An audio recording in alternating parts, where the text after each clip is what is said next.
que alguien se hace vegano. ¿Qué es el veganismo? El veganismo es una dieta, casi una filosofía, casi llega a ser una religión. No lo es porque no hay un edificio donde los veganos se reúnan todos juntos a participar, a tener sus reuniones. No es una religión, pero llega a ser casi una religión. El veganismo es igual que los vegetarianos, no comen absolutamente nada de carne. Pero no solamente no ingieren nada de carne, sino que no ingieren nada que sea de producto animal. O sea, nada de huevo, nada de leche, nada de queso, yogur, ningún derivado lácteo, tampoco miel, porque la miel es producida por las abejas, así que tampoco pueden consumir miel. Pero no solamente no ingieren ningún producto de origen animal, sino que tampoco usan nada de origen animal. O sea, no pueden usar calzados que sean de cueros, no pueden vestir ropa de cuero, no usan ropa que tenga lana, solamente es lino y sintéticos, ¿no es cierto? Otro tipo de telas que no sean de lana. Eso es el veganismo. No usan nada que sea piel, nada que sea de origen animal en absoluto. Claro, yo no tengo como objetivo ser vegano, no creo que nosotros como adventistas Dios espere que seamos veganos, porque incluso cuando en el Edén Adán y Eva pecaron, Dios los vistió ¿con qué cosa? Con pieles de animales. Y cuando Jesús estuvo aquí en la tierra, comió carne también. Por lo tanto, yo no creo que sea pecado el hecho de que nosotros consumamos en algún sentido productos animales. Pero no es la dieta de lo que voy a estar hablando, sino el porqué de esta dieta. ¿Qué filosofía hay detrás? Y comencé a indagar por qué alguien es vegano. Y encontré varias diferentes razones por las cuales las personas se hacen veganas. Hay listas, tremendas listas, que tratan de convencer a uno de que se haga vegano. Una de las razones es de salud. Por ejemplo, alguien dijo, no, yo tuve cáncer de tiroides y entonces decidí eliminar de mi dieta todo lo que sea de origen animal. ¿Se entiende, no es cierto? Bien. Otro me dijo, no, mira, comenzó todo con un desafío. Una amiga me dijo, ¿a qué no aguantas un mes? Dice, y aguanté un mes y me sentí bien y ya llevo 3 años. Otra persona me dijo, mira, cuando yo era chico mi papá tenía animales. Teníamos una granja, teníamos animales y él los llevaba, los vendía y los llevaban al matadero. Y una vez tuve la oportunidad de ir a ver cómo funcionaba un matadero y es tanta la crueldad y los animales que yo hasta me encariñaba con las vacas que teníamos en la casa y todo, que yo ahora no puedo comer o usar algo de origen animal sin pensar en todo eso, me hace daño. Otro dijo, yo descubrí yendo a una terapia que yo era muy gordo porque yo tenía una adicción a la comida. Y el hacerme vegano me ayudó a controlar mi adicción por la comida. Vaya, ¿es válido? Sí es válido, ¿verdad? Y aún vi que hay otros que solamente son veganos por querer ser diferentes, por demostrar que, no sé, hasta caminan así como con un aire de superioridad, ¿no es cierto? Nosotros vamos al sector de los veganos. Como cool, es algo nuevo, es algo moderno, es algo que nosotros estamos en la nueva era del veganismo, donde no le hacemos daño a los animales y donde cuidamos de la naturaleza. Entonces, detrás de eso es como que, fíjate que yo logré controlar mi apetito al punto tal que no como todas esas cosas que tú comes, y con ese aire de superioridad, entonces, algunos, queriendo ser diferentes, se hacen veganos. Sin embargo, lo que me llamó la atención es que la mayoría de los argumentos se centran en el yo y en la persona. Todos los argumentos giran en torno a mí. Y comencé a preguntarme por qué Jesús tuvo la dieta que tuvo. ¿Por qué Jesús tuvo la dieta que tuvo? Es decir, todos nosotros como adventistas sabemos que el no comer carne es mejor para nuestra salud, ¿verdad? Sí, eso lo sabemos. Comer carne no es pecado, pero sabemos que si no comemos carne, el cuerpo funciona mejor. Pero Jesús comió carne y comencé a preguntarme por qué Jesús Jesús comió carne? Si él sabía que funcionaba mejor el cuerpo sin carne. ¿Por qué comió carne? Porque si Jesús no hubiese comido carne y hubiese dicho a todo el mundo que había que hacerse vegetariano, hasta sus discípulos lo hubiesen abandonado. No hubiese podido predicar el mensaje como debía predicarlo. Lo hubiesen rechazado porque los mismos sacerdotes hubiesen dicho: el Señor nos mandó a matar al Cordero Pascual para que tengamos nosotros en mente que solamente el derramamiento de sangre perdona los pecados, y ahora viene este nuevo maestro a decir que no hay que comer carne. Cuando todo el sistema del santuario giraba en torno a los sacrificios, y los sacrificios, muchos de ellos, eran para alimentos de los sacerdotes. Por lo tanto, si Jesús no comía carne, toda la tribu de Leví se le iba a venir encima, con todo el sacerdocio, y por supuesto, los fariseos iban a tener muchísimo más argumento para hacer que la gente no oiga a este maestro.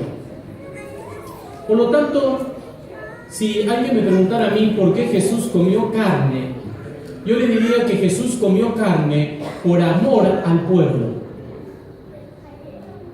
Porque si hubiese sido por un asunto propio, un asunto de mejor salud, él no hubiese comido carne. Lo hizo por amor a la gente, por amor al pueblo.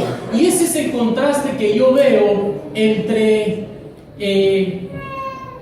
la filosofía vegana y la filosofía detrás de la dieta que tuvo Jesús. La filosofía vegana nos dice que las decisiones que tomo giran alrededor del yo. Todo lo pienso y lo vivo en función de mi existencia y de mi propio beneficio. Pero ¿cómo afecta esta filosofía vegana a la conducta cristiana? Porque esta es una filosofía social. Nadie venga a decirme que las personas se están haciendo veganas por obedecer más a Dios. Porque cada vez hay más veganos y cada vez hay menos cristianos. Por lo tanto, son cosas que se oponen la una a la otra. Y la mayoría y muchos de los veganos ni siquiera son cristianos. Muchos de los veganos son de la nueva era, muchos de los veganos son ateos, muchos de los veganos son gays y homosexuales y niegan a Cristo. Por lo tanto, esta nueva filosofía social de vida, donde todo se centra en mí y en mi beneficio, va a terminar afectando de alguna manera la manera en que nosotros hacemos religión. Y ahí es donde quiero ir, a la filosofía vegana, donde las cosas giran alrededor mío y de mi propio beneficio y de mi propio ser. Efesios capítulo 2, versículo 8 al 10 nos dice: porque por gracia sois salvos por medio de la fe. Y esto no es de vosotros, es un don de Dios. Para que nadie crea y diga: yo me salvo porque yo tengo mucha fe. No, la fe ni siquiera te pertenece, la fe es algo que viene de Dios, es un don, es un regalo. No es por obras para que nadie se gloríe. Porque somos hechura suya, creados en Cristo Jesús para buenas obras, las cuales Dios preparó de antemano para que anduviésemos en ellas. Ninguno de nosotros, como adventista del séptimo día, cree que la salvación es por las obras, ¿verdad? Todos nosotros creemos y estamos convencidos de que somos salvos por fe, por gracia, y se alcanza a través de la fe. La salvación es por gracia, es un regalo, es algo gratuito. Estamos convencidos de eso. Ninguno de nosotros piensa que es por obras. Sin embargo, nosotros sabemos que aunque la salvación se alcanza a través de la gracia, Dios no te deja allí donde tú estás, sino que Dios ahora comienza una obra de transformación en el ser, donde tú dejas de hacer las cosas que son en contra de la voluntad de Dios para comenzar a hacer la voluntad de Dios. Y ese proceso de transformación nosotros lo entendemos como santificación. Romanos lo describe muy bien, capítulo 6, versículos 22 y 23. Mas ahora que habéis sido libertados del pecado y hechos siervos de Dios, tenéis por vuestro fruto, ¿qué cosa? Santificación. La santificación. Ahora que habéis sido libertados del pecado, ya está, el pecado no tiene poder sobre ustedes. Ahora que ya no hay condenación porque ya Cristo pagó por tus pecados. Ya fuiste liberado de los pecados. Ya no están puestos en tu cuenta en contra tuyo. Ya Cristo ahora con su sangre pagó tu deuda. Ya fuiste liberado de eso. Ahora ¿qué sigue? La santificación. Y como fin, la vida eterna. Porque la paga del pecado es muerte, pero la dádiva de Dios es vida eterna en Cristo Jesús, Señor nuestro. También sería un error creer que nosotros los adventistas somos los únicos que creemos en este asunto de la santificación, porque está en la Biblia. Tanto los bautistas, como los pentecostales, como los evangélicos, todos ellos también creen que somos salvos por la fe. Y sería un error pensar que nosotros somos los únicos que predicamos que hay que hacer un cambio en la conducta. Vaya, yo no conozco ninguna iglesia bautista que enseñe que el adulterio está bien. No conozco ninguna iglesia pentecostal que enseñe a robar o que enseñe a mentir. Por lo tanto, también las otras iglesias creen que la salvación es por fe, es por gracia, se alcanza a través de la fe, y también creen que tiene que haber un proceso de cambio y de santificación en el ser. Pero ¿cuál es la diferencia entonces? ¿Qué diferencia tenemos nosotros y ellos? La diferencia es que la santificación tiene dos aspectos. El aspecto personal y el aspecto relacional. El crecimiento personal y mi relación con los demás. Ya no estamos hablando de salvación. Tú ya eres salvo, ¿por qué? Por gracia. Ahora estamos hablando de santificación. De eso que viene después de que tú fuiste justificado por la sangre de Cristo. Y este proceso de santificación yo lo divido en dos aspectos, en el aspecto personal y el relacional. Y lo encuentro en 1 de Juan capítulo 2, versículos 3 y 4, el aspecto personal, el crecimiento, la obediencia. Y en esto sabemos nosotros que le conocemos, si guardamos sus mandamientos. El que dice yo le conozco y no guarda sus mandamientos, tal es mentiroso y la verdad no está en él. ¡Ay! Cómo nos gusta a nosotros los adventistas ese texto. ¿Y cómo lo usamos? Tremendo. Porque tiene que ver con el aspecto personal. Oye, ¿y tú me dices que tú realmente conoces a Dios? Si tú no guardas los mandamientos, entonces eres un mentiroso. Porque el que no guarda los mandamientos no conoce a Dios. Pero también está el otro aspecto, el aspecto relacional. Y el mismo Juan lo dice más adelante en el capítulo 4, versículos 7 y 8. Amados, amémonos unos a otros porque el amor es de Dios. Todo aquel que ama es nacido de Dios y conoce a Dios. El que no ama no ha conocido a Dios, porque Dios es amor. Por lo tanto, son estos dos aspectos que la santificación tiene. Nos manda el Señor a crecer espiritualmente en la obediencia, a crecer espiritualmente en el conocimiento, pero también nos manda el Señor a crecer espiritualmente en el amor al prójimo, en el amarnos los unos a los otros, en tener una mejor relación entre nosotros.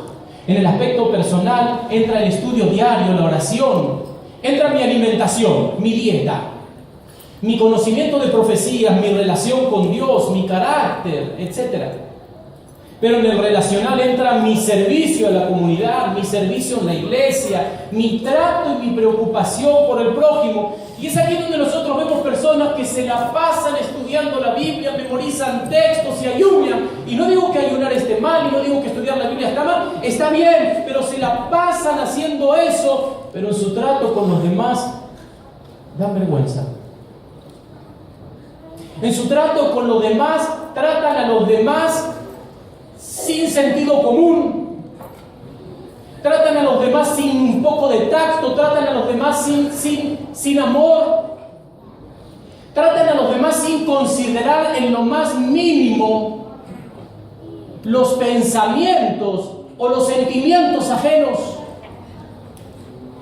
Entonces de pronto pareciera que solamente se concentran en un aspecto de la religión, descuidando todo lo otro, cuando en realidad el aspecto personal es presentarme ante Dios para que su carácter se funda en mí. El aspecto relacional es reflejar a los demás el carácter de Dios en mí. Y ninguna de las dos sucede por casualidad.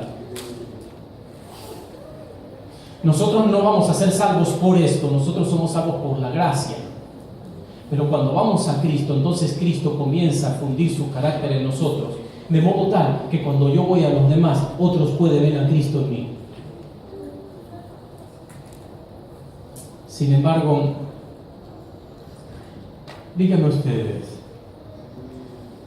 como adventistas, ¿en cuál de los dos aspectos ponemos más énfasis?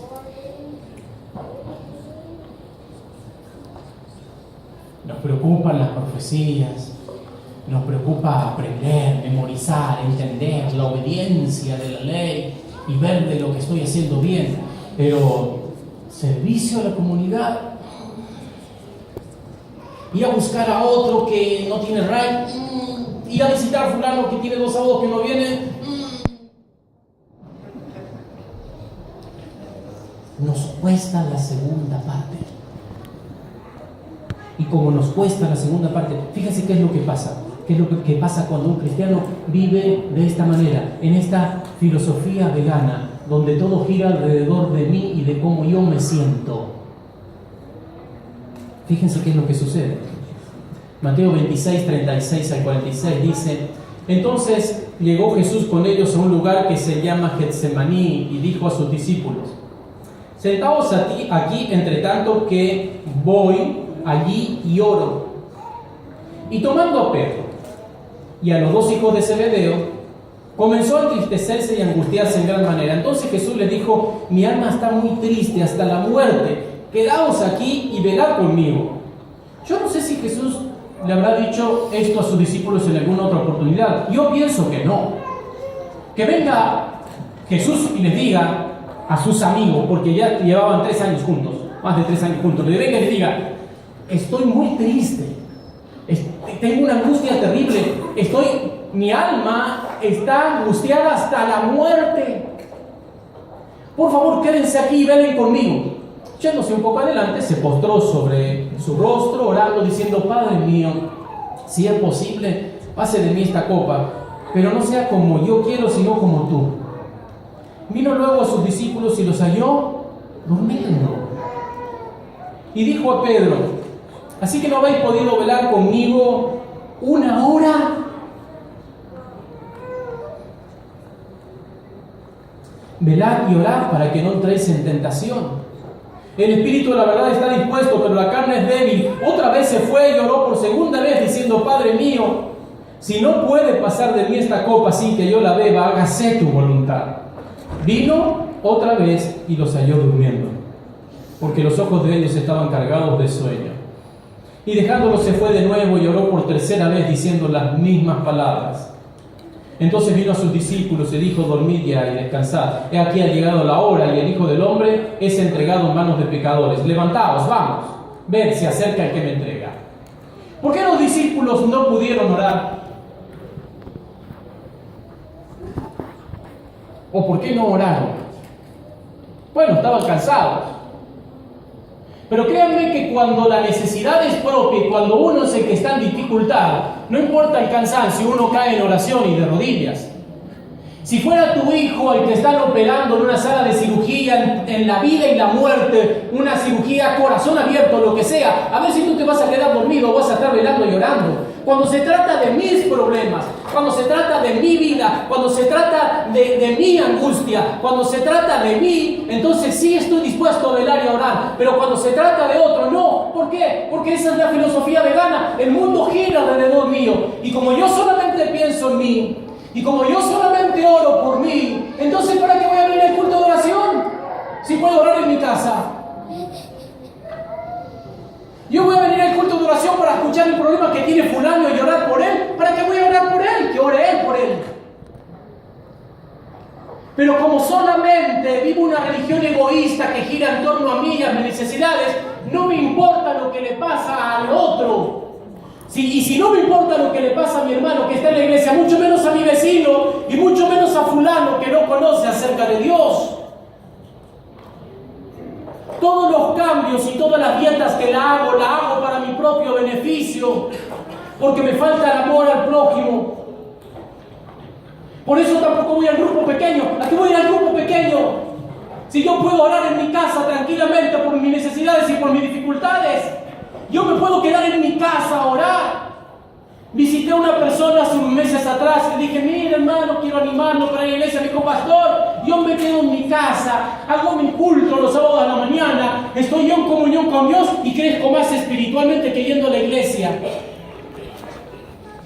Pero si de eso se trata, entonces cerremos la puerta de la iglesia y que cada uno se vaya a su casa. Pero la religión no se trata solamente de mi crecimiento personal y espiritual, se trata de comunidad y de amor al prójimo. Se trata de preocuparme por las necesidades del otro y orar por las necesidades del otro. Se trata de ayudarle a resolver sus conflictos matrimoniales al que está sentado a mi lado. Se trata de ayudar a resolver los conflictos que está teniendo un adolescente que viene a la iglesia de a ratos y de a ratos no. Se trata de amar al prójimo. Y para eso es la iglesia, para amar al prójimo.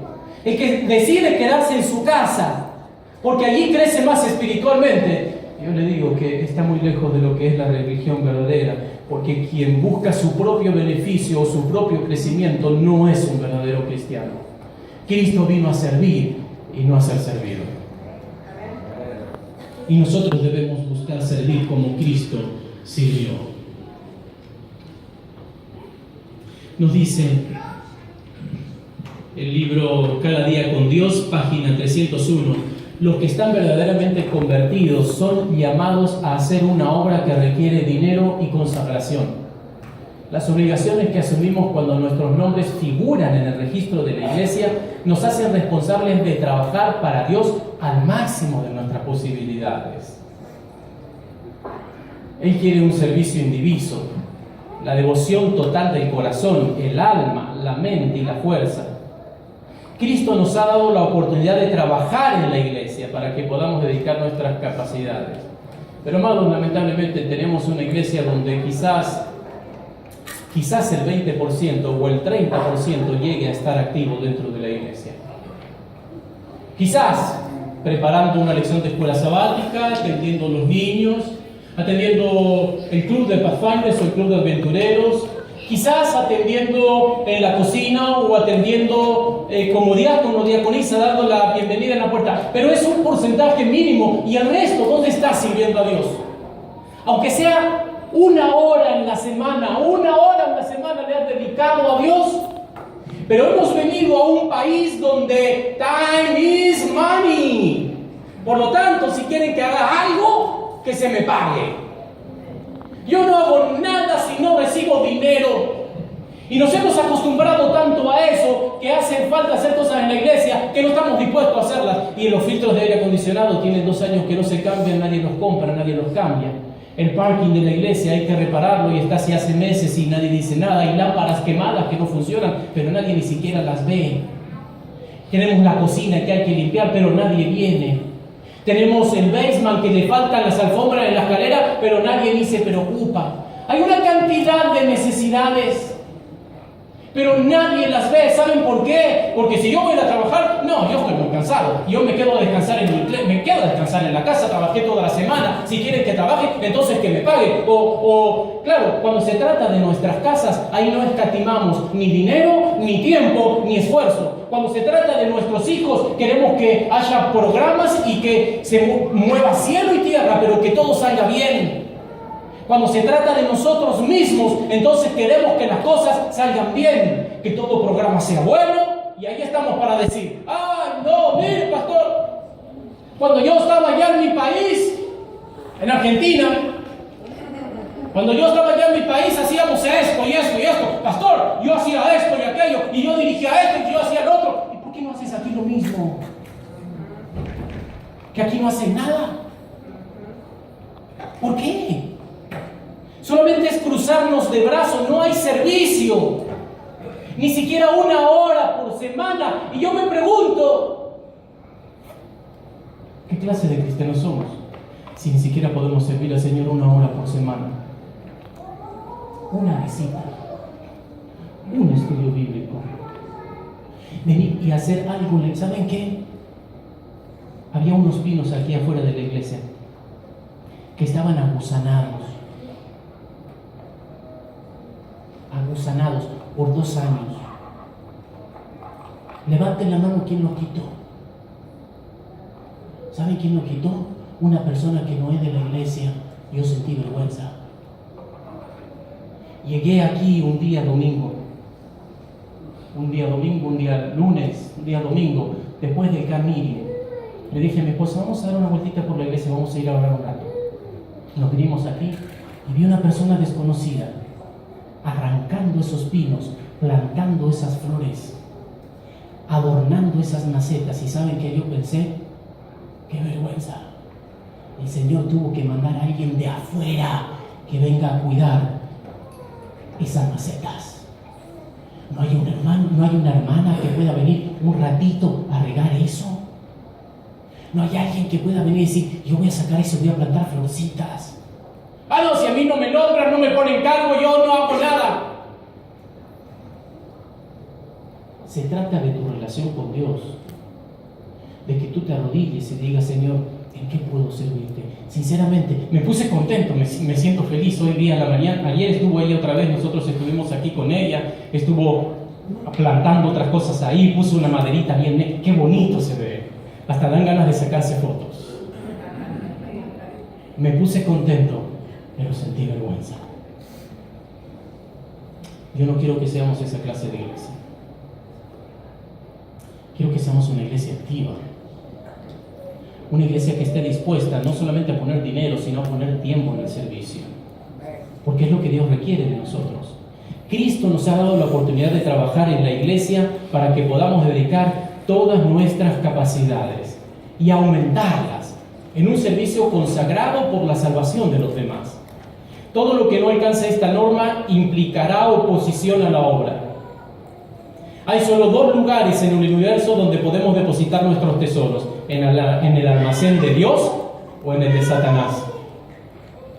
Todo lo que no se dedique al servicio de Dios se cuenta como si estuviera del lado de Satanás para fortalecer su causa. Y hemos entrado en una religión vegana, donde solamente me preocupa mi propio bienestar espiritual, mi propia salud. Estoy bien, trabajo, Dios me bendice, tengo suficiente dinero para mis gastos, me va bien, tengo un trabajo que ya esté más o menos acomodado, voy pagando mis biles, así que me siento bien. Y porque me siento bien, ya ni siquiera me preocupan los demás. Pero hay algo que me preocupa incluso más que el asunto del servicio en la iglesia o el edificio o el templo, y es nuestro servicio al prójimo. Mateo capítulo 23, versículo 23, Jesús dijo: ay de vosotros, escribas y fariseos hipócritas, porque diezmáis la menta y el eneldo y el comino, pero dejáis lo más importante de la ley, la justicia, la misericordia y la fe. Esto era necesario hacer. Yo no digo que no sea importante, es importante entender profecías, es importante estudiar la Biblia, es importante el crecimiento personal, es importante la meditación, es importante estudiar la escuela sabática, es importante, pero no debemos descuidar lo otro. Hay que hacer esto, pero también hay que cuidar lo otro. El amor al prójimo, la justicia, la misericordia. Y parece que Jesús puso énfasis en eso. Y la Biblia entera nos habla acerca de eso. Isaías 58, 6 al 10. ¿No es más bien el ayuno que yo escogí, desatar las ligaduras de piedad, soltar las cargas de opresión y dejar libre a los quebrantados, y que rompáis todo yugo? No es que partas tú un pan con el hambriento y a los pobres errantes albergues en tu casa, y cuando veas al desnudo lo cubras, y no te escondas de tu hermano cuando veas que está en necesidad, cuando veas que está en una situación difícil, cuando lo veas triste, amargado, angustiado o con problemas en su casa. Entonces nacerá tu luz como el alba y tu salvación se dejará ver pronto, e irá tu justicia delante de ti, y la gloria de Jehová será tu retaguardia. Entonces invocarás y te oirá Jehová. Ahí entonces Dios nos va a oír. Clamarás y Él dirá: heme aquí, dime qué quieres. Cuando tú vives por otros y no vives para ti, cuando tú estás pensando en el bien de los demás, cuando tú estás preocupado por la salvación de los demás, es que cuando tú oras y dices: Señor, aquí se requiere esto, el Señor te dice: heme aquí, ¿qué necesitas? Él responde en forma inmediata.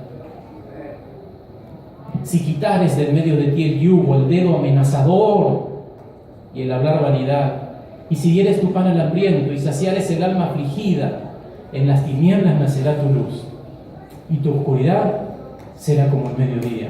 Amén. Y amados, es cierto que nosotros somos salvos por la gracia, y esa gracia se alcanza a través de la fe. Pero hay un aspecto de la salvación por el cual todos nosotros vamos a pasar, que es juicio. El juicio es lo que va a determinar quién de nosotros vamos a ser salvos o no. Y el juicio se hace en base a ¿qué? ¿En base a qué somos juzgados? Mateo capítulo 25, versículo 34 al 40, cuando el Señor Jesús reúne a las naciones y establece juicio delante de ellos. Entonces el rey dirá a los que están a su derecha: vengan ustedes, que son benditos de mi Padre, hereden el reino preparado para ustedes desde la creación del mundo. Pues tuve hambre y me alimentaron, tuve sed y me dieron de beber, fui extranjero y me invitaron a su hogar, estuve desnudo y me dieron ropa, estuve enfermo y me cuidaron, estuve en prisión y me visitaron. Entonces estas personas justas responderán: Señor, ¿cuándo nosotros te vimos con hambre y te alimentamos, con sed y te dimos algo de beber, o extranjero y te brindamos hospitalidad, o desnudo y te dimos ropa, o enfermo, o en prisión y te visitamos? El rey les dirá: les digo la verdad, cuando lo hicieron a una de estas cosas, al más insignificante de estos mis hermanos, me lo hicieron a mí. Amén. Amados, no te engañes. Cuando el Señor venga en el juicio, no va a evaluar cuánto tú entendiste de la profecía 25:20, o de la profecía de las 2300 tardes o mañanas, o cuánta cantidad de santidad tú alcanzaste, o si llegaste a ser vegano finalmente. No te engañes. El Señor no te va a preguntar cuánto cantidad diste de diezmo. Eso hay que hacerlo. Por supuesto que debemos estudiar, por supuesto que debemos leer, pero cuando el Señor venga, lo que va a preguntarte es: ¿cuánto amor tuviste por tu prójimo?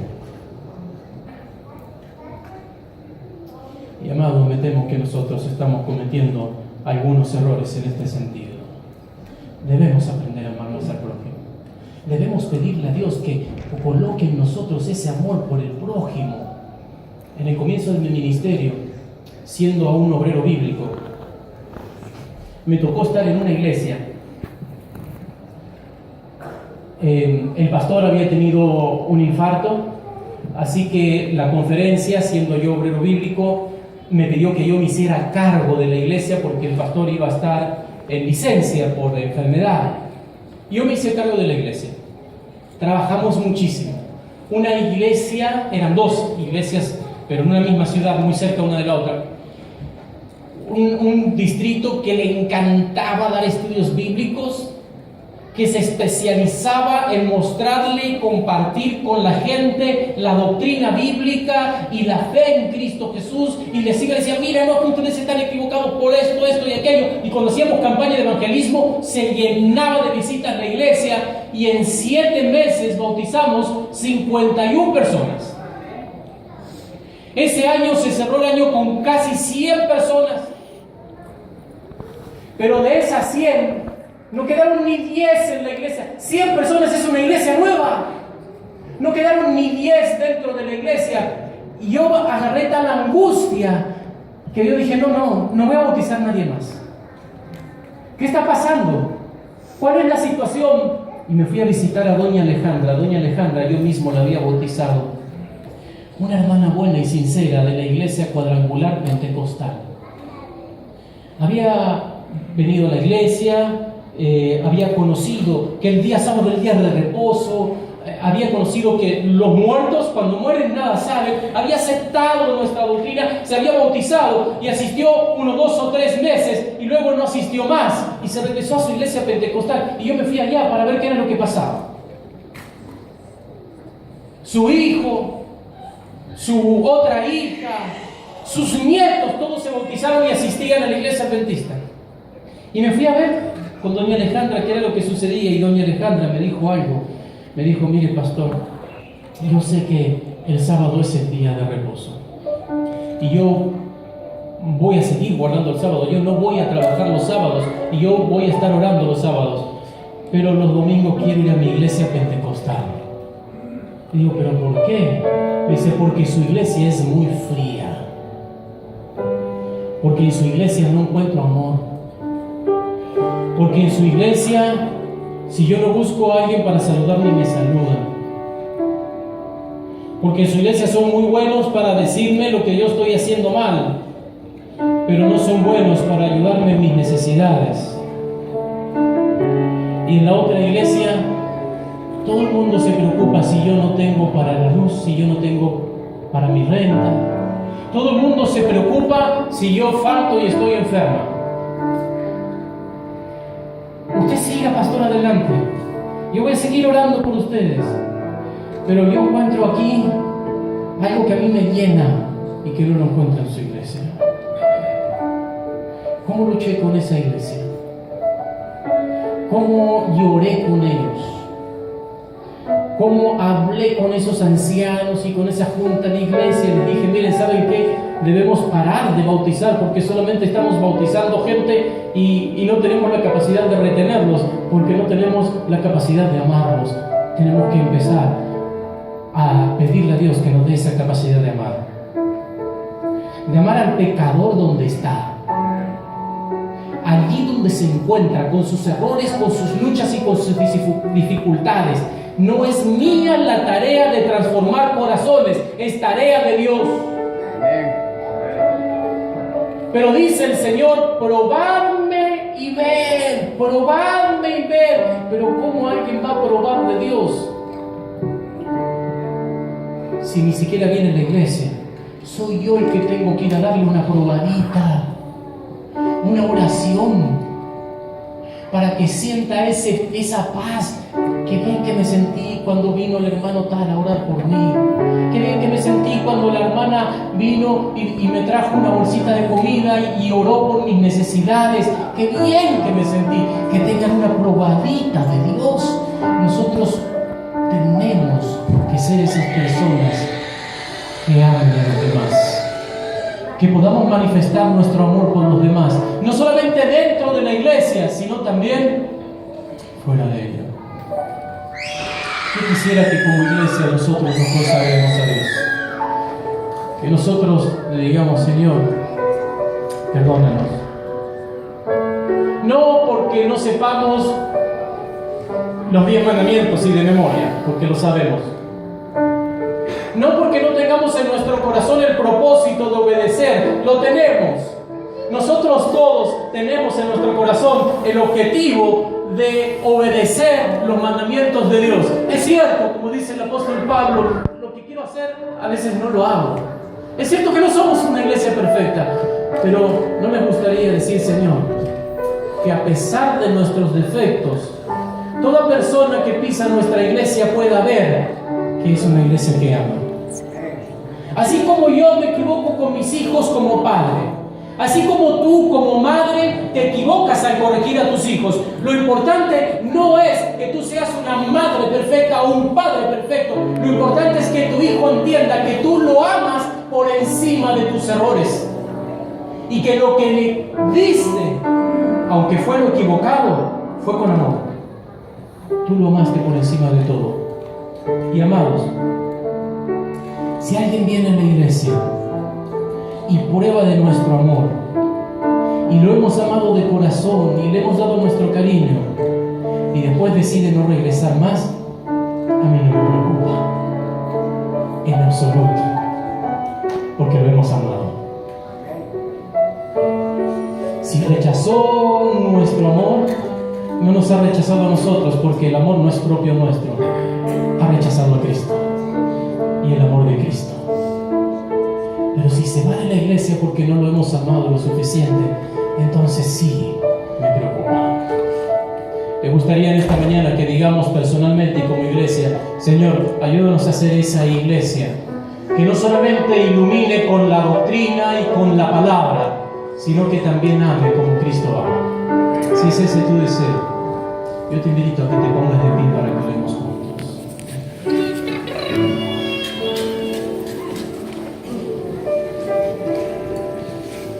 Amoroso Padre que estás en los cielos, en esta mañana queremos, Señor, antes que nada pedirte perdón por nuestras faltas, perdón por nuestros pecados, porque aún nuestra justicia y lo bueno que nos creemos no es nada, es como trapos de inmundicia. No podemos presentarnos delante de ti orgullosos de hacer o de ser algo, porque no lo somos. Venimos ante ti, Señor, con toda humildad, suplicándote como iglesia que el carácter de Cristo se reproduzca en nosotros. No solamente, Señor, a través del conocimiento y la luz que podamos aportar a otros, sino a través del fruto del Espíritu Santo morando en nosotros. Que las otras personas, Señor, nuestros vecinos, nuestros compañeros de trabajo, no solamente vean lo rígido que somos en nuestras creencias y lo firmes que somos en cuanto al día de reposo y en cuanto a nuestra dieta, sino que también vean que cuando están en necesidad, los primeros en amarlos somos nosotros. Padre amado, ayúdanos a amar como tú quieres que andemos. Ayúdanos a tener ese corazón dispuesto a servir también en la iglesia, pero en forma intencional, a separar tiempo, ya sea para preparar una lección como maestros, ya sea para atender las necesidades de un club de aventureros o de Pathfinders, ya sea, Señor, para venir y regar las plantas, o para venir y cambiar una lámpara o limpiar una cocina. Que lo que hagamos, lo hagamos de corazón para ti. Que seamos personas dispuestas al servicio. Que sirvamos, Señor, también buscando a aquellos que no están asistiendo, buscando a aquellos que están desanimados. Y que tu Espíritu Santo pueda disponer de nosotros como instrumentos completamente en tus manos. Lo pedimos en el nombre de Jesús. Amén. Amén.